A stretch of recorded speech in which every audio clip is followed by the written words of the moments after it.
Miss කොහෙද යන්නේ ඔයා? අනේ මේ බොක්ක කැළඹිලා මූත්‍රා කරන්න ගියා. අන්න අර ටොයිලට් එකට මූත්‍රා කරන්නවත් යන්න නෑනේ. මේ බොක්ක කැළඹිලා අපේ බොක්කත් කැළඹිලා. අපිට මේ කෑමක්වත් නෑ. රාජ්‍ය සේවයට නිවාඩු දීලාලු බලන්නකෝ. රාජ්‍ය සේවයට නිවාඩු දීලා. ඒත් අත්‍යවශ්‍ය සේවාවලට වැඩ කරන්න වෙලා. මේ සපත්තු නැහැ. සපත්තු තෙමිලා.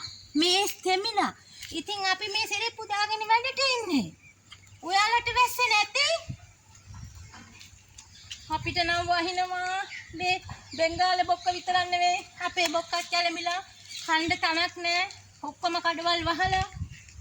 ඉතින් මේ වොස්රූම්